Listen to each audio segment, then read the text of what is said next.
এবার মূল কথায় ফিরে আসি।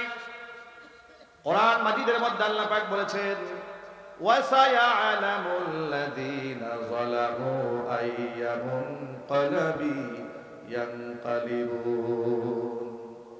জালেমরা অচিরেই জানতে পারবে তারা কোন পথে রওনা হয়েছে। জালেম যখন জুলুম করে তখন তো কাউকে কেয়ার করে না, গলায় ধরে না, ঠিক কিনা জোরে বলেন? ওই যে টাকলা মুরাদের কথাটা আপনাদের ভুলে যাওয়ার কথা নয়। টাকলা মুরাদ এইরকম বৃদ্ধাঙ্গুলি দেখায় দেখায় বলছিল মোল্লাদের টাইম নাই, টাইম নাই, বলে নাই? অহংকার, আহারে অহংকার। আমাদের খুব জানতে ইচ্ছা করে ফাইনাল জব্বারুন, এই অহংকারীরা এখন কই? অহংকারীরা তোমরা কোথায়? ক্ষমতার দম্ভ। এই জন্য মনে রাখবেন, ক্ষমতা নিয়ে অহংকার করতে নাই। ক্ষমতা দেওয়ার মালিক কে? নেওয়ার মালিক আল্লাহ। আমরা আল্লাহর গোলাম। আমাদের কাজ হচ্ছে আল্লাহর হুকুম সমাজে বাস্তবায়ন করা। আমরা কি আল্লাহর হুকুম বাস্তবায়ন করতে পারবো না ইনশাল্লাহ? এই ক্ষেত্রে ছোট্ট করে বলে দেই, মনে যেটা পছন্দ হবে সেটাই মানবো, আর যেটা ইসলামের পছন্দ হবে না তা মানবো না, এমন যেন না হয়। সাহাবায়ে কেরাম ইসলামকে কিভাবে মান্য করেছেন দেখেন। ওমরে ফারুক রাদিয়াল্লাহু তাআলা আনহু অর্ধ জাহানের শাসক। রাতের বেলায় ঘুমাতেন না, রাতের বেলায় রাস্তা দিয়ে হেঁটে যাচ্ছেন, এমন সময় শুনতে পেলেন এক মহিলা ঘরের ভিতর থেকে বিরহের গান গায়। বিরহের গান গাচ্ছে, আওয়াজ শুনে হযরত ওমরের মাথা নষ্ট হয়ে গেছে। মহিলা মানুষ, কণ্ঠের আওয়াজ কেন বাহিরে যাচ্ছে? মহিলাদের কণ্ঠের আওয়াজ পর্দার অন্তর্ভুক্ত, ঠিক কিনা ভাই বলেন? এক্ষেত্রে ছোট্ট একটা মাসালা বলে দিই। মাসালাটা হচ্ছে এই, আমাদের দেশে ইদানিং নেক্সট সুরতে শয়তানের অপকর্ম দেশের মধ্যে চলতেছে। সেটা কোনটা? ইউটিউব, ফেসবুক, এগুলো আমরা দেখবেন কিছু মেয়েরা খুব সুন্দর করে বোরকা টোরকা পরে, হিজাব টিজাব পরে গান গায়, গজল গায়, আছে না নাই? মানে দেখে মনে হয় একদম বেহেশত থেকে পালায় আসছে, কি পরহেজ গায়, ঠিক না? আবার যুবকরা মনে করে রাবিয়া বসরি। বাবা, এই বোরকার মধ্যে রাবিয়া বসরি না, এই বোরকার ভিতরে আছে তসলিমা নাসরিন, ঠিক কিনা বলেন? যুবকেরা শুধু বোরকা দেখলে পাগল হওয়া যাবে না। এখন মেয়েরা, সব মেয়েরা বোরকা আল্লাহর জন্য পরে না, রসুলের জন্য পরে না, কোরআনের জন্য পরে না, জাহান্নামের আগুনে ভয়ে পড়ে না। অনেক মহিলারা বোরকা পরে নিজের কুশ্চিত চরিত্রকে ঢেকে রাখার জন্য, ঠিক কিনা বলেন? বোরকা পরে দেখি ডিজে পার্টিতে নাচতেছে। একজন ফেসবুকে সার্চে কয়, হুজুর হালাল ড্যান্স চলতেছে। শয়তানের একটা সীমা থাকা উচিত। বোরকার মান ও সম্মান ধ্বংস করে দিচ্ছে, ঠিক কিনা বলেন? বোরকা পরা মেয়ে বয়ফ্রেন্ডের সাথে পার্কে পার্কে ঘুরতেছে। রাবিয়া বস্তি না তসলিমা নাসরিন? সেল চালাইয়া দুজনে যাবে, ঠিক কিনা বলেন? মায়েরা বোনেরা কষ্ট নেবেন না, আঘাত নেবেন না। আপনারা মায়ের জাত, আপনার সম্মান সবার উপরে। হুজুর বলেছেন, আল জান্নাতু তাহাতা আকদামিল উম্মাহাত, নারীদের পায়ের নিচে, মায়ের পায়ের নিচে সন্তানের জান্নাত। আল্লাহ নবী সাল্লাল্লাহু আলাইহি ওয়াসাল্লাম আরেকটি হাদিসে বলেছেন, ইন্নামাদ দুনিয়া কুল্লুহা মাতাউন ওয়া খায়রু মাতাঈদ দুনিয়াল মারআতুস সালিহা। পৃথিবীর মধ্যে যা দেখতে পাও সব দুনিয়ার সামগ্রী। দুনিয়ার সামগ্রীর মধ্যে শ্রেষ্ঠতম সামগ্রীর নাম হচ্ছে নেককার মহিলা। নেককার মহিলাদের দাম আছে না নাই? পৃথিবীর সমস্ত হীরা, পৃথিবীর সমস্ত স্বর্ণ এক পাল্লায় দিলে একজন দিনদার মহিলার সমান হবে না। সুবহানাল্লাহ বলেন।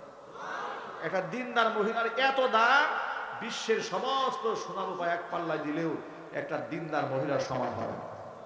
সুতরাং আমরা আমাদের মায়েদেরকে আমরা পর্দায় রাখবো, বলেন ইনশাআল্লাহ। নবী করিম সাল্লাল্লাহু আলাইহি সাল্লাম বলেছেন, সালাসাতুন ক্বাদ হারামাল্লাহু আলাইহিমুল জান্নাহ। তিন শ্রেণীর মানুষের জন্য আল্লাহ পাক তারা জান্নাতকে হারাম করে দিয়েছেন। এক নাম্বার, মুদমিনুল খামর, যারা মদ্যপান করে তাদের জন্য আল্লাহর জান্নাত হারাম। যুবকরা কথাটা একটু মনোযোগ সহকারে শুনুন। তিন শ্রেণীর মানুষের জন্য আল্লাহর জান্নাত হারাম। এই যে আমার জেনজি পার্টি ভাইরা, কথাটা একটু মনোযোগ সহকারে শুনতে হবে। হুজুর বলেছেন তিন শ্রেণীর মানুষের জন্য জান্নাত কি হারাম। কে করেছেন? আল্লাহ হারাম করেছেন। এক নাম্বার, মুদমিনুল খামরি, যারা মদ পান করে মাদক সেবী যারা, তাদের জন্য আল্লাহর জান্নাত হারাম। এই মাদকের সাথে আমাদের কোনো সম্পর্ক থাকবে না ইনশাআল্লাহ বলেন। মাদক মানুষকে সম্মানিত করে না, মাদক মানুষকে অসম্মানিত করে, মানুষকে লাঞ্ছিত করে, বেইজ্জত করে। মাদক সেবী সম্মান পায় না নিজের ঘরে, সম্মান পায় না বাহিরে, সম্মান পায় না নিজের ছেলে মেয়ের কাছে, সম্মান পায় না নিজের বউয়ের কাছে। আচ্ছা, একটা বউ মাদক সেবী স্বামীকে সম্মান দেবে? এটা কি সম্মান দেওয়া সম্ভব? কেমনে সম্মান দেওয়া বলেন? উনি মদ খেয়ে রাত 3টা বাজে বউকে মা বলে ডাক দিছে। বলেন বউর মাথা ঠিক আছে? ঝাড়ু নিয়ে দাঁড়াইছে, গোলামের পুত, তুই আমার মা বলিস? মাথা নষ্ট হয়ে গেছে, বউর কাছে ইজ্জত নাই। মদ খেয়ে বউকে আচ্ছা মতো পিটিয়েছে, বউর কি অন্তরে মহব্বত থাকবে? রাস্তায় চলতেছে, মদ খায় ঢুলতে ঢুলতে ড্রেনের মধ্যে গিয়ে বসছে, ড্রেনের সাথে কথা বলতেছে শুয়ে শুয়ে। কিরে ড্রেন, তুই না সারাদিন রাস্তার সাইডে আসলি, মাঝখানে কোন সময় আসলি? ড্রেন নাকি রাস্তায় মাঝখানে আসছে, ওর যে স্ক্রু ঢিলা হয়ে গেছে, এর কোনো খবর নেই। মাদক মানুষকে অসম্মানিত করে, বেইজ্জত করে, ঠিক কিনা বলেন? সেই মাদকের সাথে কি আমাদের কোনো সম্পর্ক থাকবে? আচ্ছা, বাংলাদেশ থেকে মাদক নিষিদ্ধ হওয়া দরকার না নিয়ন্ত্রণ হওয়া দরকার? কিন্তু বাংলাদেশে কি মাদক নিষিদ্ধের আইন আছে? কোনো আইন নেই। মাদক নিয়ন্ত্রণ আইন, মাদক নিয়ন্ত্রণ আইন 2021 এটা আইন আছে, কিন্তু মাদক নিষিদ্ধের কোনো আইন নেই। আপনি হোটেল সালাদিয়াতে মদ খাইলে না জায়েজ, কিন্তু 5 স্টারে গিয়ে খান, পুলিশ আপনাকে স্যার আর একটু দেব, ঠিক না? কেন রে ভাই? গরিবের জন্য খাওয়া হারাম, বড় লোকের জন্য হালাল, এই বৈষম্য করলে কেন? হারাম তো হারামই, পায়খানা সালাদিয়াতে খাইলেও হারাম, 5 স্টারে গিয়ে খাইলেও হারাম, ঠিক না ভাই? এটা কম খাইলেও হারাম, বেশি খাইলেও হারাম। মাদক এটা নিষিদ্ধ হওয়া দরকার, কিন্তু নিষিদ্ধ কেমনে হবে বলেন তো ভাই? যারা সংসদে যায় তারা নিজেরা যদি মদ খায়, তাহলে মদ নিষিদ্ধ করবে কে? ঠিক না? ওই স্বৈরাচার আমলে দেখছেন না যে এক মন্ত্রী দাঁড়াইছে, খাতাপত্র নিয়ে দাঁড়িয়েছে, দাঁড়ানোর পরে চোখ যায় একদিকে, নাক যায় একদিকে, কথা বলতে পারে না, বসতে পারতেছে না, উল্টায় পড়তেছে, মানে এই মাত্র কয়েক গ্যালন খেয়ে আসছে, ঠিক না? লোটাস কামান, আর অবস্থাটা কি? যাই হোক, আমরা চাই যে মদ আল্লাহ হারাম করেছেন তার নিষিদ্ধ হয়ে যাক। আপনারা চান? আপনারা চান? তাহলে সৎ নেতৃত্ব, যারা মাদক মুক্ত জীবন নিজেরা গড়েছে, এইরকম নেতা সংসদে পাঠাতে হবে, ঠিক না? নারায়ণগঞ্জের এক মাহফিলে আমি বক্তৃতা করব, আমার আগে প্রধান অতিথি ভাষণ দিলেন, মাদকের বিরুদ্ধে সেই বয়ান দিলেন, এত ভালো লেগেছে, আমি আবেগে তার জন্য খুব দোয়া করেছি যে আল্লাহ এরকম নেতা তুমি সংসদে পাঠিয়ে দিও, এর 14 গোষ্ঠী বেহেশতে দিও, অনেক দোয়া করছি। বয়ান শেষ করে নেমে যাওয়ার সময় এই মাহফিল কর্তৃপক্ষ আমাকে একদিন দেখে বলছেন, হুজুর, আমাকে এই স্টেজেই বললেন, ওনাকে চিনেন যার জন্য এত দোয়া করলেন? বললাম না, ওনাকে চিনি না, আমি গাজীপুরের মানুষ, উনি নারায়ণগঞ্জের মানুষ। বলে হুজুর, ইনি এই এলাকার মাদকের ডিলার। আমি বললাম এটা কোনো কথা হইল? তো মাদকের ডিলাররা আপনি ওয়াজ মাহফিলের প্রধান অতিথি কেন বানালেন? তো হুজুর, ওনার নাম আগে না দিলে ওয়াজ করতে দিবে না, এই জন্য দাওয়াত দিয়েছি। উনি মাদকের বিরুদ্ধে বয়ান দিলেন, উনি খুব চৌকস মানুষ, চৌকান্নে, উনি বুঝে কোন জায়গায় কোন বয়ান দেওয়া লাগে। উনি দেখছে সব মুসল্লি টুপিওয়ালা দাড়িওয়ালা, উনি বুঝে ফেলছে এই বয়ানটা দিলে এখানে খাবে বেশি। এই যে আপনিও ধুকায় পরে দোয়া করে দিচ্ছেন, উনি সব জায়গায় এই কাজগুলো করেন।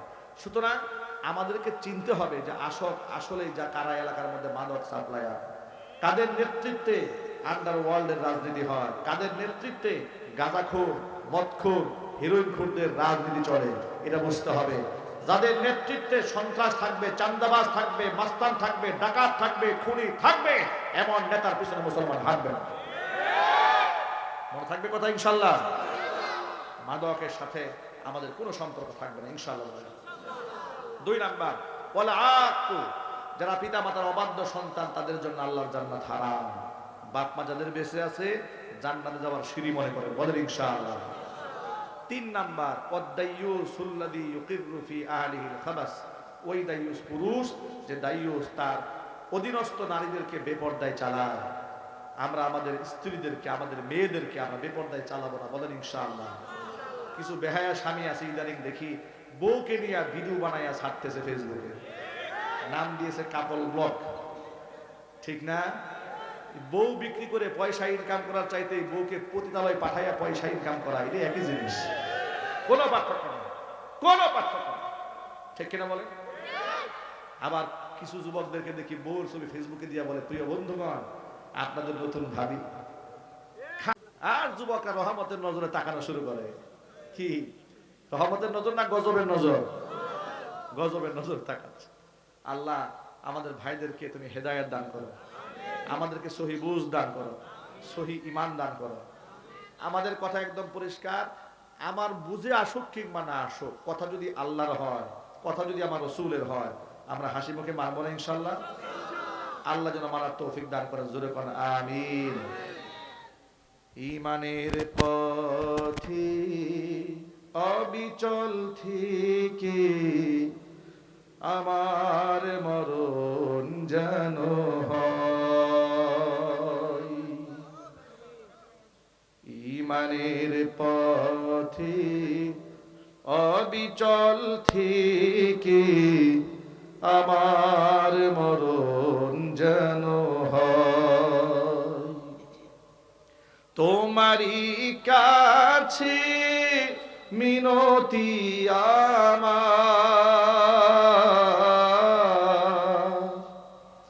তোমারই কাছে মিনতি আমার, মহামহিম দয়াময়,